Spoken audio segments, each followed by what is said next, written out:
discriminated? Do you feel like you're at a disadvantage to others because of certain things? Well, look no further, because we all have human rights. What are they, you might be wondering? Well, even if you weren't, human rights are the basic laws that apply to every human being in the world to ensure a fair and equal world. And you not only have just one right or two, but you have 30 human rights. Survival rights that apply to everyone no matter their age, race, ethnicity, religion, or wherever they come from. For more information, go to un.org. Let's start from the beginning, where human rights first became an actual thing. When one of the first laws ever created is traced back to the Code of Hammurabi, which was created by a Babylonian king so he had an easier way to control and unite the people that he conquered. It consisted of punishments and do's and don'ts that reflected on each individual depending on their social status, job, or relationship with others. Years later, other laws similar to the code were created by different countries and religions in hopes of achieving the same goal, including the Ten Commandments or the Roman law. Over the course of history, however, hierarchies and some religions had beliefs that gave more power to certain people. This resulted in an imbalance of power, which then led to unfair treatment between others. For instance, some groups thought they were superior than others, maybe because of their wealth or social status. One example could be the caste system, which was created in ancient India known as the Varna, not to be confused with the European term. It consisted of 4 classes, divided each by how important their job is seen to supporting a society. You are not allowed to move up classes nor go down in that lifetime, but because they believed in reincarnation, how you acted in the past can affect if your soul will move up or down, or stay the same in the class rankings for the next life till you reach the afterlife. There are also many monarchies with rulers who have different perspectives on how to properly rule a country. Absolute rulers believed in complete control and dictatorship, while enlightened rulers seeked advice of the people and believed their country was more important than power. Although some people still favored absolute rulers because they believed if one person controls everything, all will be easily taken care of, and their treatment to others and punishments for the unfavorable were very clearly unfair. Enlightenment rulers, however, were thought of as weak by some for being in favor of the people, their own subjects. On June 15, 1215, King John of England signed a charter known as the Magna Carta, which was devised up of 63 clauses that were drafted to protect the church's rights, protection for the barons from illegal imprisonment, access to swift justice, and limitations on feudal payments to the crown. In addition to this, one king named Louis XVI, who was very disliked by the common people, caused a whole revolution in France, known as the French Revolution, due to his bad ruling. He favored the rich aristocrats, giving them more money and power in the government and official businesses, while the 97% of his own country suffered a great loss in money and food. These problems in history has inspired many remarkable people in our own time that has done their best to fight our inequalities, including Cyrus the Great or Rosa Parks. However, it also has inspired not-so-good people like Adolf Hitler and Joseph Stalin. A good moment in history where people began to realize a better way of ruling was in Europe during the 18th century for the Enlightenment era, which included a range of ideas centered on reason as the primary source of authority and legitimacy, and came to advance ideals like liberty, progress, tolerance, fraternity, constitutional governments, and separation of church and state.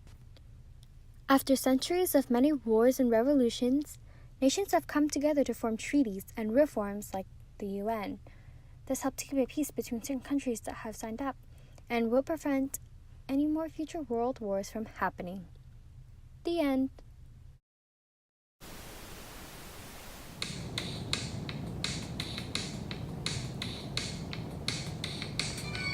Hey, have you heard of the UDHR before, better known as the Universal Declaration of Human Rights?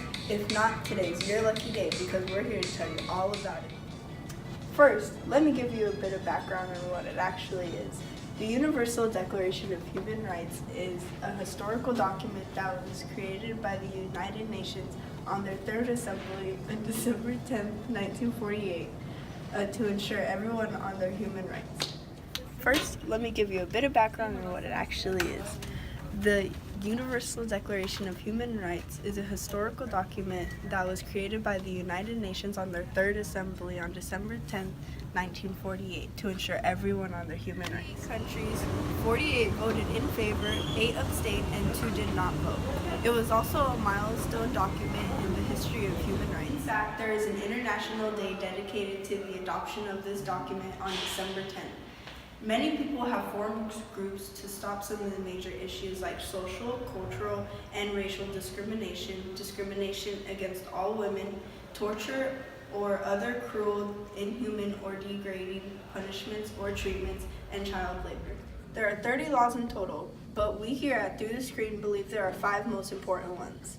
Article 1. We're all born free and equal. We're all born free and equal into this world with a clean slate and a new beginning. So it should be fair for everyone, not just for certain people that seem more important because certain aspects of their life.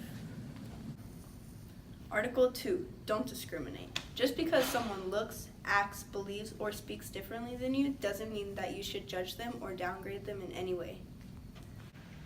Article 26. The right to education. Everyone, no matter where they are from, deserves a right to education so that they can better themselves later in the future. Article 25, food and shelter for all. We all deserve a safe place to live and enough food so that we all have the fair chance of survival. And last, Article 28, a fair and free world. Everyone should be able to live without fear or a feeling of being persecuted. Hey, where'd that music coming from? Hey Robert, it says here that the Holocaust is one of the biggest violations of human rights. Is that true? What are you even reading? The paper wrote about some of the worst violations of human rights in history, and it talks about child labor, slavery, the Holocaust, sex trafficking, and what's happening in North Korea, as you can see here. Why would they write about that? Well, they wrote about it because they go against what human rights stand for. Look here, for instance. Child labor during the Industrial Revolution. Many kids as young as 6 years old did not go to school, but instead worked in factories to earn very little to no pay, to try to help support the families. This was a huge violation of Article 23, workers' rights, and 26, the right to education, seeing as they worked almost up to 19 hours with 1 hour break. Oh, really? Let me see that. And here it talked about slavery in the United States around the 16 and 1800. Many people owned African slaves. This was a violation of Article 4, no slavery, and Article 5, no torture. Over time, people began to realize it was wrong how the Africans were treated with much disrespect.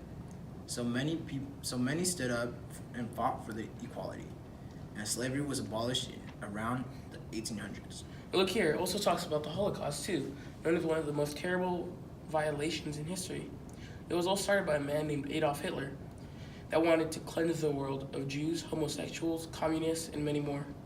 This began World War II, where some people believed Hitler was all correct in his accusations against other people, while most people fought him to protect the millions of lives he already took.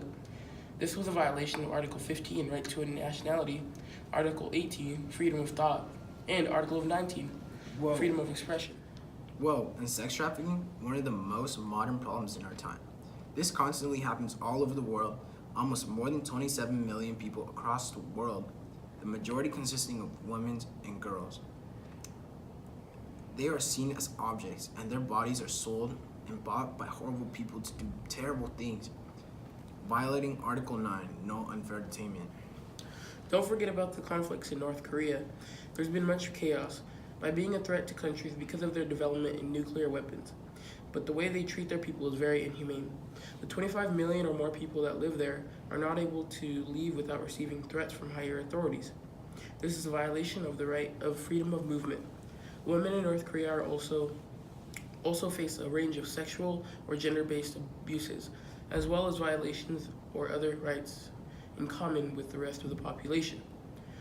These include punishment for acts of their husband or other relatives' torture, rape, and or other sexual abuses in detention facilities, sexual exploitation, or forced marriages of North Korean women in China, and other forms of sexual and gender-based violence and It's discrimination. just crazy, man. I can't believe people are like this.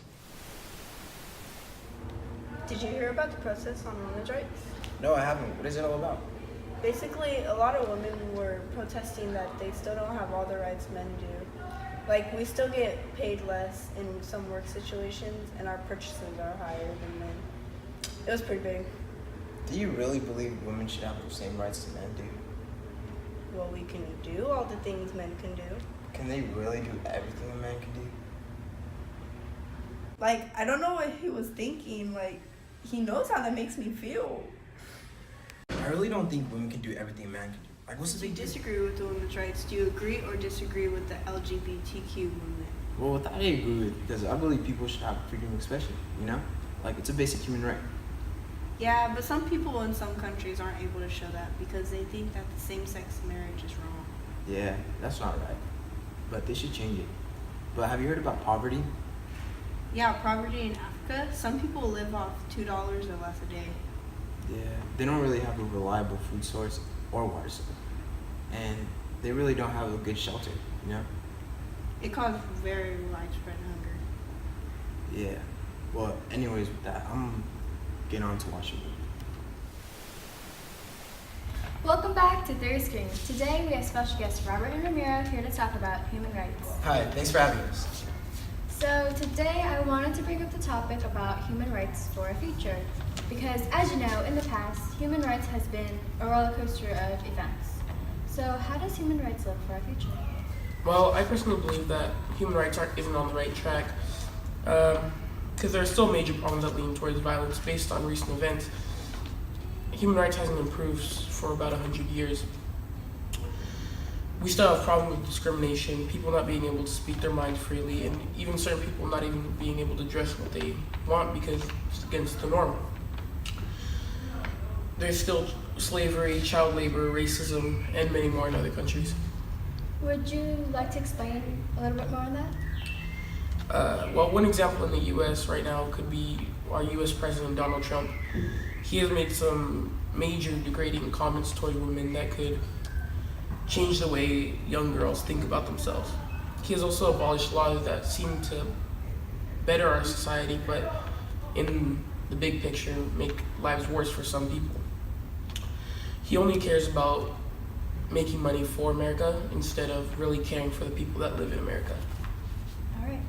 So before we get into Ramiro's point, we're going to take a small commercial break and see how regular human citizens think about human rights. So, human rights are basically like the fundamental rights that are given to each and every individual. They're kind of like, they kind of remind me of the Bill of Rights, but on an international level and applied to everyone in the world. To me, the most important rights are the right to a fair trial, the right to education, the freedom from discrimination or degrading treatment, as well as equality. Being a girl, there have been many times where I felt like my rights have been violated. There have been many opportunities that I've been denied of by my own family as well as my own peers because of my gender, as well as because of my race and things like that. Because we have a history filled with many times and events in which countries have done horrible things to their own people and violated rights. It's a hard question to answer, but I guess I'll just go with something that I'm most educated on, which is the Israeli-Palestinian conflict. And for decades, continuing up until now, the Israeli people have been discriminating against Palestinians, have been denying them of the same freedoms and rights. As a society, I think we are actually making pretty good progress. Although it is slow, we still are making progress in terms of getting better at respecting our human rights. It all starts with educating the people about what human rights are and how we could promote them as well. So I think in the United States, we're getting a lot better at teaching people and students about what's going on in the world. Do you know what human rights are? I have an idea. I believe human rights are the basic universal laws that state our rights as humans. It doesn't make a difference where you come from. Which ones do you think are most important? All of them are important, but for me, our rights to be treated fairly and our rights to have an education are the most important, because I believe that everyone should have the privilege to an education. Have you ever experienced a moment when your rights were violated? I'm 27 now, and in my short life, I've experienced moments where my rights have been violated. I've experienced sexual harassment by people in power when I was underage, and I don't think anyone should have to go through that. So I think it's important for everyone to be educated on the topic. In all of history, what event do you think was the biggest violation of all? The Ugandan genocide. What are some current human right problems we are facing today? We are currently facing issues with human trafficking, as well as the right to bear arms. Do you think that we as a society are getting better at respecting our rights or violating them? We're definitely becoming more aware, so I would say that we are becoming better at respecting them because we're understanding human rights. Human rights are rights you're born with. Like you can't take away from you. You have the freedom of love, happiness, education, movement, freedom of thought, etc. Some of the most important human rights, I believe, are the freedom of education and the freedom of thought. Without the freedom of thought, you have no individualism, and we're like robots. I have experienced a moment where I felt like my rights were violated, being treated equal with the law. As a young Latin person, I was always pulled over unjustly, just so they could search my car sometimes, for no reason. And that never happened. I went to a private school. That never happened to any of my white friends. There are many events, I believe, in history that reflect humans not being treated right. You have the genocide of the Jews. You have the slavery of the blacks. You have when the Spanish and Portuguese invaded and took over Mexico, and Indians. You know, all that was all unjust, I believe. I do believe as a society, we are getting better at respecting human rights of others, whether it be nationalities or women or handicap. I think it all stemmed from lack of education. Now that all cultures are getting an education or getting the right to education, whereas they weren't before, that leads to their thought process and them realizing what society has done and how we can correct it. So even though we are moving forward in a positive way with human rights and education, I still believe there's a problem in different areas of America. I think the population in California and places that are diverse like that, you get a lot more cultural education, which allows others to embrace those cultures, and you don't see that in other parts of America. They're not all exposed to that, and that's something I think that needs to change. You need to educate those people. And we're back. So, Ramiro, how do you feel about Robert's point of view about human rights going downhill? Well, although I agree with some of Robert's points, I also believe that human rights are heading towards a brighter side. Overall, as a majority, we will see how we have improved if we look past the flaws and not let history repeat itself. We have resolved wars, connected with so many people with interesting backstories through the internet, and brought equality to many people as we can. In addition, for protests and walkouts during the civil rights movement, to the population in France coming together for the French Revolution, we will see that the future is looking very bright for us. So you both made some very excellent points. Robert, with you thinking that human rights isn't going as well as we hoped. Ramiro, and you thinking that human rights is on the rise. I believe that no matter what happens, we should all improve ourselves and everything will be better. Until next time on Through Screen. That was bad. No, come on, stop laughing. Welcome back to Third Screen. Today we have special guests Robert and Romero to talk about human rights. Thanks for having us. Dude, I said 1, 2, 3.